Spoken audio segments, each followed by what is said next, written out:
Do you want to learn how to optimize using calculus? Then you came to the right place. Hi, my name is Peter. My name is Gonzalo. My name's Mary. And today we'll be showing you how to optimize measurement using calculus. Our first example will be here. Farmer John needs help.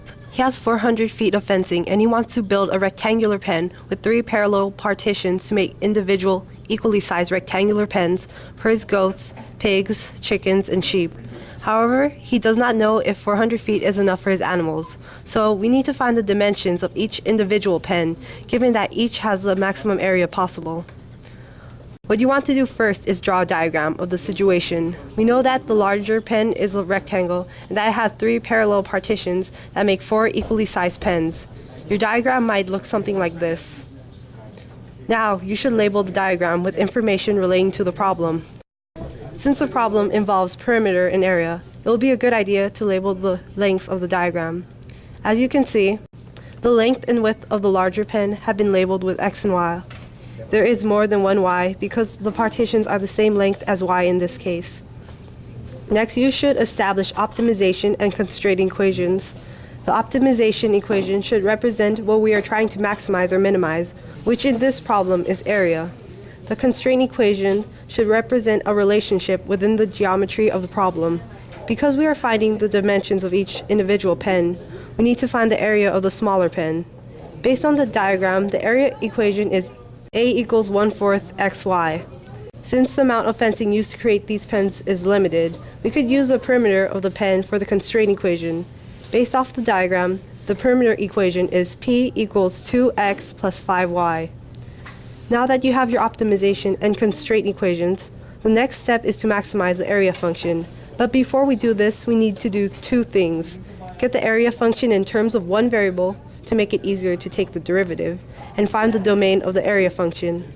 To get the area function in terms of one variable, we need to use the constraint equations we came up with. Let's get the area function in terms of x. Because we know that the perimeter of the diagram is 400 feet, we can plug that into the perimeter function and solve for y to substitute y for an expression in terms of x. You should get y equals 80 minus 2/5 x. Now substitute y in the area function for 80 minus 2/5 x to get a equals 20x minus 1/10 x squared. Now that a is in terms of x, you need to find the domain of a. Because the area of the pen should never be less than or equal to 0, you need to find on what interval is the area greater than 0. So set the area function equal to 0, solve for x, set up intervals around these values, and find when the area is greater than 0. You should find the area is positive when x is between 0 feet and 200 feet.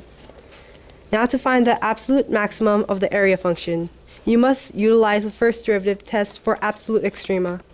To do this, you must first take the derivative of the optimization equation.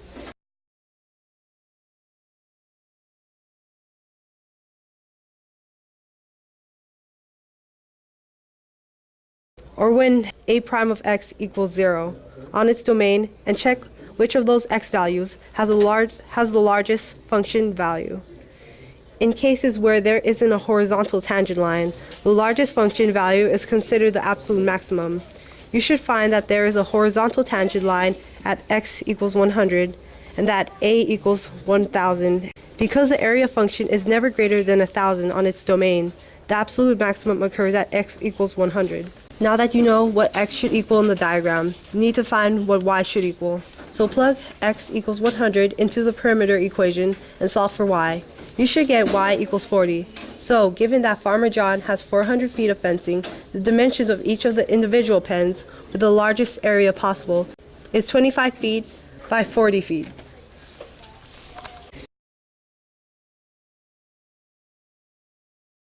Peter needs help in making an open-sided box to store items in. He is restricted since he only has 432 inches of cardboard available.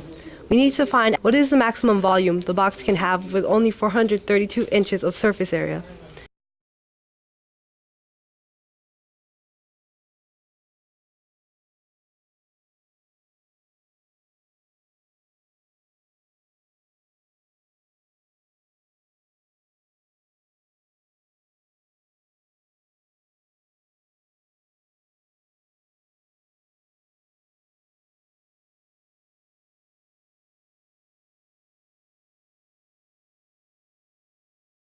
y equals 648 minus 2x squared over 7x. Next, substitute y in the volume equation. You should get v equals 864 divided by 7x minus 8 over 21x cubed. After finding the volume, it is essential to find the domain of the volume function in relation to the problem. Your domain should look like this. Next, you should find the derivative of the volume.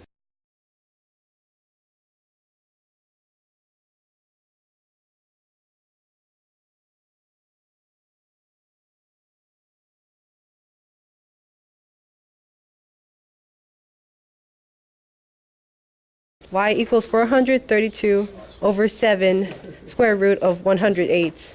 To find the volume, you plug in the values of x and y into the equation, so the maximum volume is about 855.138.